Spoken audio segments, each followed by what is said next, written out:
Welcome to the Capital News. I'm your host, Alex Corritis. Today is Wednesday, June 2nd, 2021. Thank you so much for joining me. The title of today's podcast, Slow and Steady in Never. My apologies for not doing a podcast yesterday. I just want to say at the top of the podcast so everybody is aware that I have taken on a new role.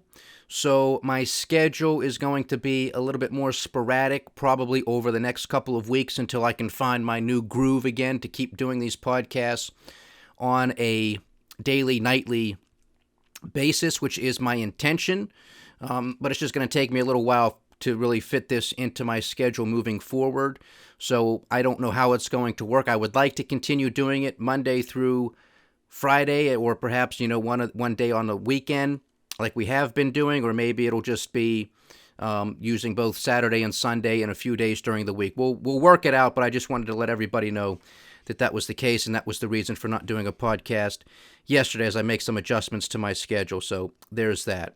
So what I want to discuss today with respect to today's title, Slow and Steady in Never, is a statement by the Federal Reserve that they may actually begin to quote-unquote taper some of their corporate debt bond holdings, okay?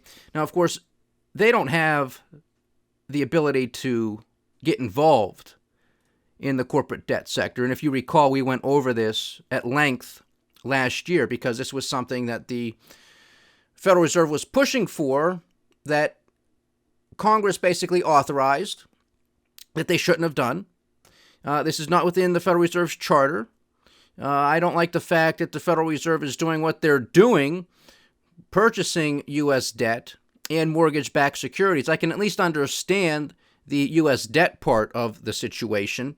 The mortgage-backed securities picture came into the fold during the great financial crisis, and they could have used that as justification as to why they got involved, but that was over a decade ago.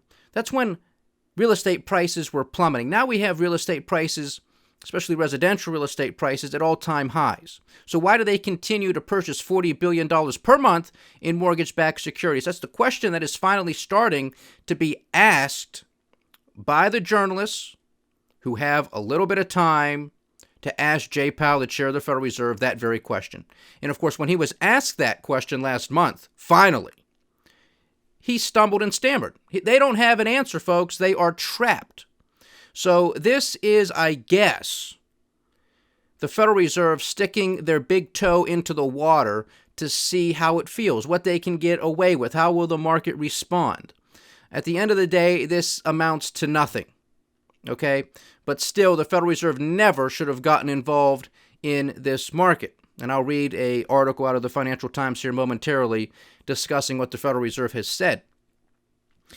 But remember, Federal Reserve went out and bought the debt on the primary market and the secondary market. This is going to relate to the secondary market of corporate debt of not only this country's largest corporations, but the world's largest corporations.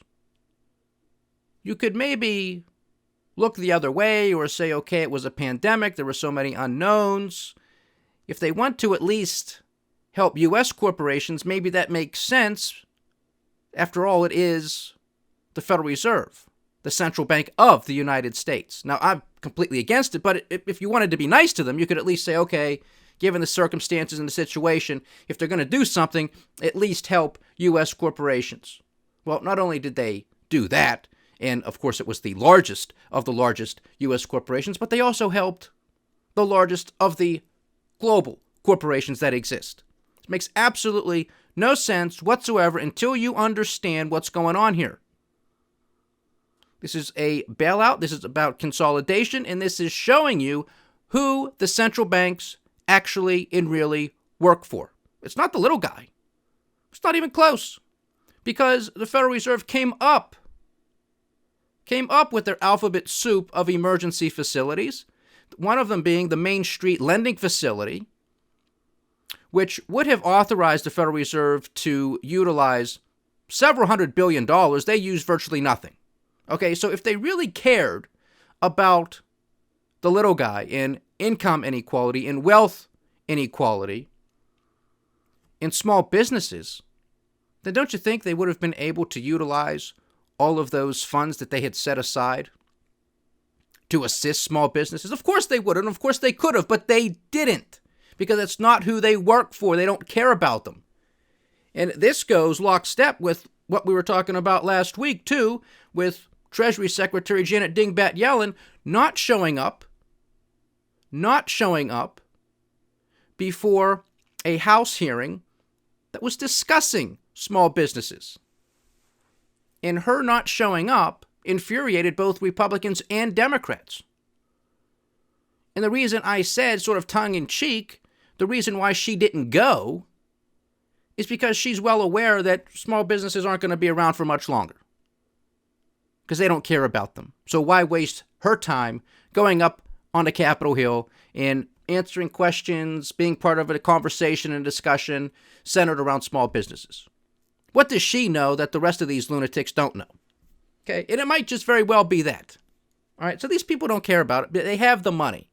They can figure out how to give it to Apple and Verizon and AT&T and Toyota and Volkswagen, and the list goes on. But they can't figure out how to give it to smaller businesses, nor can they figure out how to give it to people living in tent cities across this country. Okay? They could figure it out if they wanted to. And again, I am not for that. But if you're going to do it, maybe you should actually give it to people who really need it. So we'll get to that article here momentarily, and also some somewhat breaking news that broke today with respect to Prime Minister Benjamin Netanyahu out of Israel. Perhaps a coalition government has been formed. Now, this is not solidified, but it appears that an opposition government has been formed, which means that would be the end of Benjamin Netanyahu's 12-year reign as the prime minister. So we'll get to that article momentarily as well, because that's obviously going to have some big geopolitical ramifications, especially given the recent ceasefire and conflict between Israel and the Palestinians. And then real briefly here, I just want to mention that Dr. Fauci, of course, the face or one of the faces of COVID-19 and its response, a lot of his emails have been released. Now, a lot of them remain redacted, but there is a story unfolding here, and we've been on this the past week or so as well, because we're questioning why. Why now? So many questions that were asked sort of immediately in early 2020 when this pandemic started. Those types of questions were deemed conspiratorial. Just you couldn't ask them. You were not allowed to ask those types of questions. And these types of questions that are now frontline news. They are the headlines across the mainstream media. So something doesn't smell right to me. Why is the narrative changing? And again, some of those names that we called out here, of course, Dr. Fauci, Bill Gates, where has he been? Even Jeffrey Epstein coming back into the fold. So this, to me, is not just happening for the sake of it happening. There is a bigger story at play behind the scenes. And I had speculated last week that maybe this has something to do with the markets. This will be an excuse should the market sell off. They'll say, look, this wasn't the fault of Washington, D.C. This wasn't the politicians' fault. This wasn't the Federal Reserve's fault that the markets are collapsing, because they may start laying the blame not just on Dr. Fauci, but on China. Because where did this pandemic come from? Did it come out of a lab in Wuhan, China? Was it an accident? And the Chinese just attempted to cover it up? Was it on purpose? Was this thing created in a lab and set free on purpose? And the Chinese were covering up? Or did they create it on purpose, but it leaked out? It was an accident, but yet still, they attempted to cover it up. Because if that's the case, that could be deemed as an act of war. If they created this thing and they released it on purpose. And even if it was an accident, but they still tried to cover it up, that being the CCP, government of China. Well, how is the rest of the world supposed to respond? Just turn the other cheek, look the other way, pay no attention to this? Have no type of consequence put on China? No type of geopolitical hit, no type of economic hit, repercussions for doing what they did, potentially. And so if that should occur, the markets are not going to like it, because China is the world's second largest economy, and it would most likely be hit with sanctions or some type of punishment, one would presume, by the United States of America and the European Union. Two of the other largest economies on the planet, with, of course, the United States being the largest economy. So there's a lot of fallout here. And the blame game is most definitely going to be played, because there is no politician on the face of this planet, nor central banker on the face of this planet, who is going to take accountability, responsibility, or take any type of leadership role. So, if they can come up with a convenient excuse, you better believe that they're going to use it. And then this Friday is going to be the first Friday of the month, so we will get the jobs report for the month of May. Again, there are expectations that 1 million jobs have been created in the month of May. We were told a similar story last month. We got 266,000. Not even close to 1 million jobs created in the month of April. In fact, there were some who were saying, it might even be closer to 1.2 million jobs created in the month of April. Again, not even close. 266,000 was the number. And the unemployment rate actually ticked up to 6.1%. So again, 1 million jobs expected to be created. What are we actually going to get? We talked about how important that narrative was earlier, or last month already. I can't believe it's June already. This year is going extremely fast. No surprise, though, I guess. But it was very convenient for that 266,000 figure to come out. Because if it was 1 million, it would have boxed in even further the White House, Congress, and the Federal Reserve.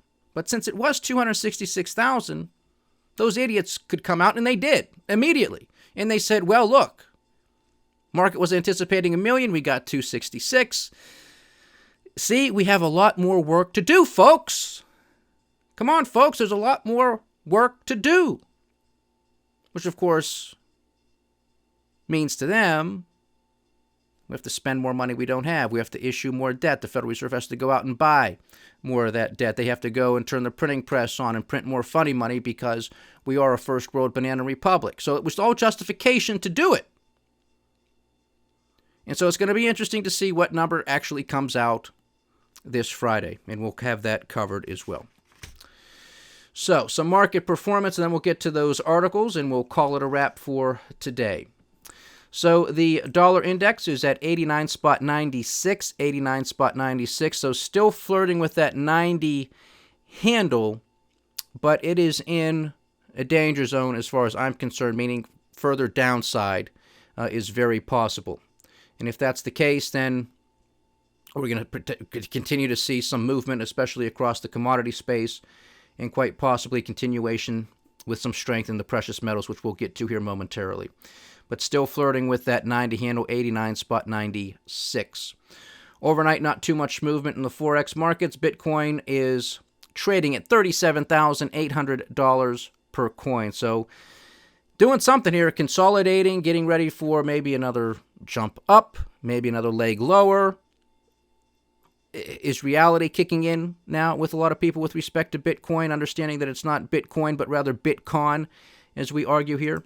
So we'll continue to monitor that, because it will have some implications and consequences across the board, because there's a lot of money involved with it, a lot of leverage built into it, and we know how dangerous leverage can be, especially when it starts to collapse. Overnight futures trading, we have the Dow flat, S&P 500 up about 0.1%, as is the case for the NASDAQ 100. Cash trade in Japan putting on a gain of about 0.33%. Pretty much a sea of green across the board, across the pond in Europe. The lone loser was the Spanish markets, giving back about 0.1%. Cash trade in Australia also putting on a gain, up about 0.7%. Chinese stocks are also up about 0.33%. On the commodity front, we have oil taking off. WTI $69.20 a barrel, continuing its climb overnight. Brent 71.47, also continuing higher overnight, up 0.5%. Excuse me. And natural gas also in the green, $3.08. So, hey, there's no inflation, though, folks. Don't worry about it, because this is something that the markets will pay very close attention to. We understand what inflation actually is. It's an increase in the money supply. But this is what most market analysts and talking heads will point to when they talk about inflation. It's where are commodities, especially where are oil prices, where are natural gas prices, where are gasoline prices. So they're going to have a hard job, pretty tough job moving forward if these prices continue to move higher, and I anticipate that they will. So we already have outrageous shipping costs, whether that's overseas, or I should say by sea, so container ship, whether that's air freight, whether that's trucking, every mode possible. What are you going to do when these costs continue to go higher? Firms can eat the cost, so their margins are going to get squeezed. They can pass on those price increases to their consumers, or some combination thereof. Not one of those scenarios is good. But that's where we are.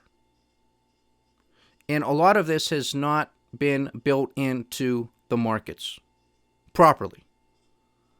And of course, the reason why that's the case, in my opinion, is because of all of the central bank liquidity. Because there is no bad news. As I say here, there's not even any good news. It's all great news. Because the Federal Reserve will step in either way. They'll continue to do what they're doing. They'll add more to it. The federal government will continue to come into the marketplace. They'll continue to spend more money. I mean, we're supposed to be free market capitalists here in this country. We're supposed to believe in small government. Yet every time you hear more money coming from the government, markets rally. What's going on here?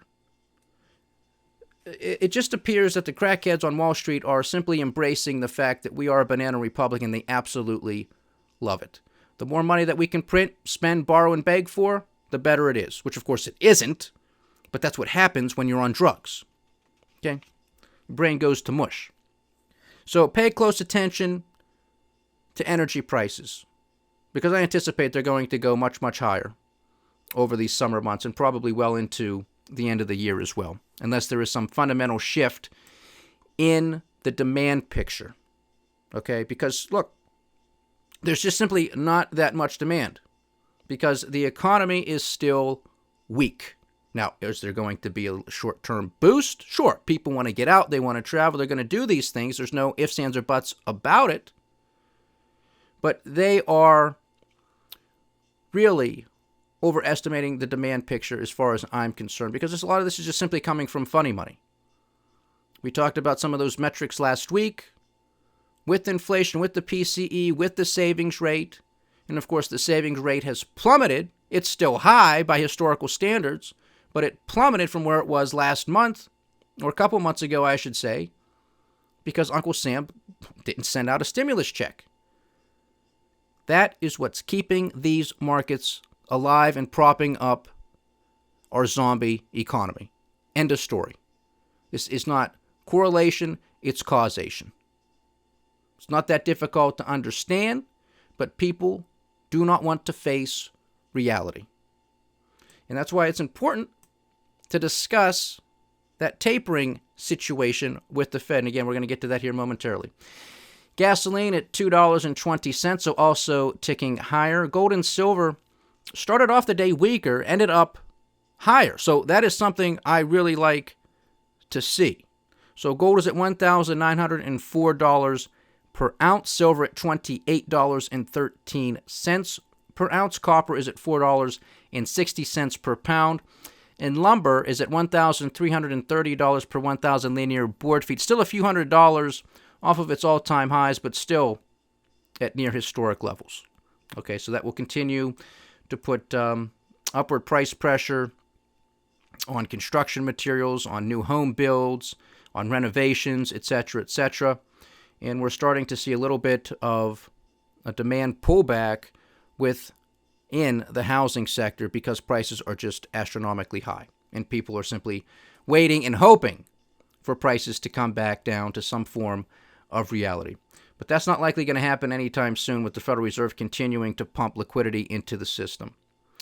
So lastly, Uncle Sam's 10-year junk note is yielding 1.59%, so it remains range-bound where we have been for the past few months. So on to the Federal Reserve and the article out of the Financial Times. So the Federal Reserve to unwind its emergency purchases of U.S. corporate debt. The Federal Reserve said it would start selling the corporate bonds and fixed income funds that it had bought to stabilize the financial system last year, unwinding unprecedented emergency measures that electrified markets and brought down borrowing costs for companies reeling from the pandemic. And of course, this continues to create zombie corporations and prop them up even further.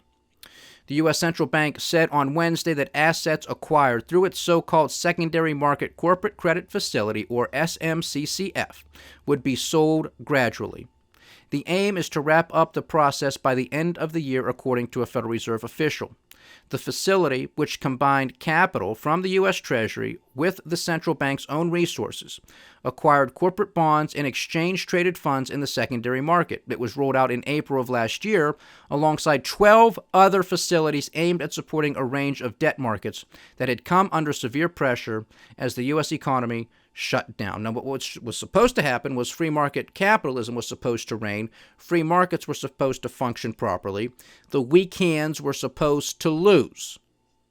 That's how it's supposed to work. And we would be well underway in a true recovery. But we didn't do that. So all we have done is gunked up the system even more, with more waste, with more zombie corporations, with more inefficiencies, which is just going to continue to stunt any type of future growth. And it is really robbing younger generations of future prosperity. Usage of the SMCCF and another facility aimed at supporting the primary corporate debt market totaled less than $14 billion, under 2% of the $750 billion available, according to Federal Reserve data. And don't forget, even here, Federal Reserve's alphabet spaghetti of emergency measures. So even the Financial Times is with me in calling this alphabet soup. So here's just a handful of these facilities. So you have the Term Asset-Backed Securities Loans. That's TALF, T-A-L-F. You have the Municipal Liquidity, MLF. You have Main Street's facility, MSLP, which, of course, they authorized about $600 billion, and they've used almost none of it. Okay, what a crime that is. But again, we know who they're actually working for, so it makes perfect sense. You have Paycheck Protection Program liquidity, corporate credit facilities, money market mutual fund liquidity, commercial paper funding, primary dealer credit. These are the facilities these idiots came up with. Just testing the water, see what they could get away with, and they got away with a lot. Because all you need is an excuse, and boy, oh boy, did they get one with the pandemic. The Fed touted the limited usage as a testament to its success in restoring market functioning quickly, simply by pledging its support. Now, that's important, because that's a true statement. The Fed didn't have to go all the way with all of those facilities, meaning tapping out as much as they authorized per facility. And the reason is because this is a very psychological experiment, if you will. The markets, just like the fact that somebody, some institution, was going to be there to backstop everything. These markets, it's all about confidence, because it's a con game. It's a con of a market. It's a con of an economy. And so you need the con artist to come out and just instill a little bit of confidence, and that's all it takes until economic reality and economic gravity take hold, and then it's game, set, match. And I do believe that day is ahead of us. The central bank had also already slashed interest rates to zero and committed to buying an unlimited quantity of U.S. government debt. The SMCCF provided vital in restoring market functioning last year, supporting the availability of credit for large employers, and bolstering employment through the COVID-19 pandemic, according to the statement by the Federal Reserve. Continuing with their statement, the SMCCF portfolio sales will be gradual and orderly and will aim to minimize the potential for any adverse impact on market functioning by taking into account daily liquidity and trading conditions for exchange-traded funds and corporate bonds. So, look, what was the number? $14 billion, that's what they're going to taper, and that's going to take them till the end of the year to do it, and they want to see how markets respond to this? $14 billion? Are you kidding me? What a joke. That's why today's title was Slow and Steady and Never. They are never going to truly taper or normalize their balance sheet, period. End of story. The only way that that will happen is if they want this house of cards economy and market to collapse. That's the only way, because that is exactly what will happen if they truly normalize their balance sheet. And I don't even know what normalize means at this juncture, because we're nearing $8 trillion on the Fed's balance sheet, which accounts for about 36% of GDP. And is significant a percentage as that is, it's nowhere close to the ECB or the Bank of Japan. So I guess if the Fed wanted to use that as an excuse, they could say, yeah, it's a big balance sheet, but it's only 36% of GDP. I mean, compare it to Europe. And look, they'll say Europe is completely fine, and they're functioning well. And look at Japan. Look at their balance sheet to GDP ratio, and they're perfectly fine too. So we have a lot of wiggle room if we want to continue higher. There continues to be some sort of higher threshold that we have yet to hit. So if we got to continue to move higher, we can. And they'll use Japan and Europe as their excuse, potentially. So these idiots are going to slowly, quote-unquote, taper $14 billion. We see their Federal Reserve balance sheet go up more by $14 billion week over week. This is absolutely nothing. Nothing. Which is why the markets didn't respond to this. Because it's nothing. This is just the Fed's way, again, dipping their big toes into the water to see what they can get away with, to see how markets respond.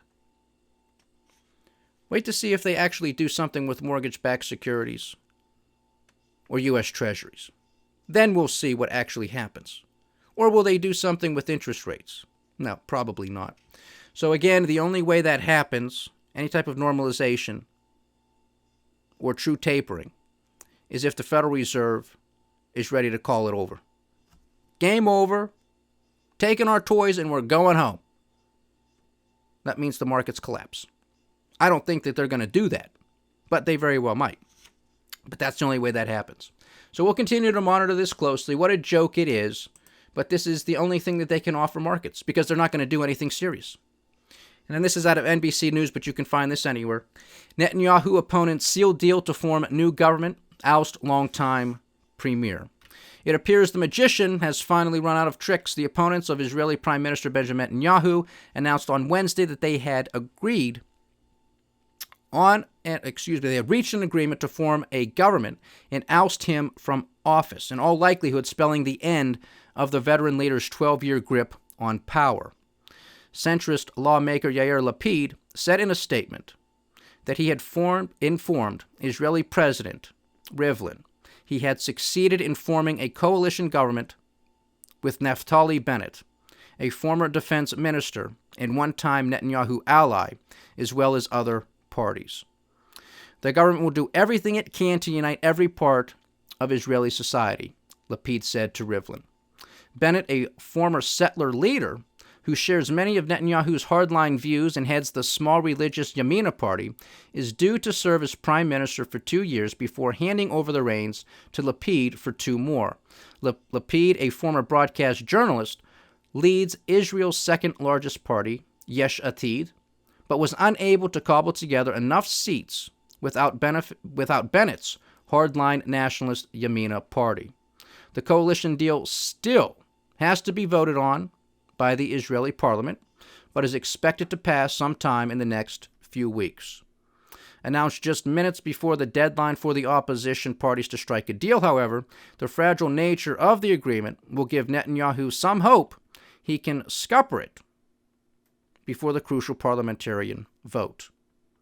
but this nonetheless represents a significant breakthrough for his opponents after more than a decade of Netanyahu's dominance over Israeli politics, and less than 2 weeks since he presided over a ceasefire following the country's latest conflict with the Palestinian militant group Hamas in Gaza.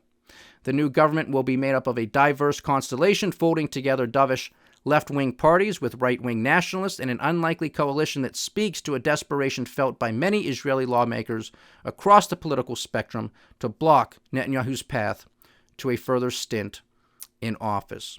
So there you have it.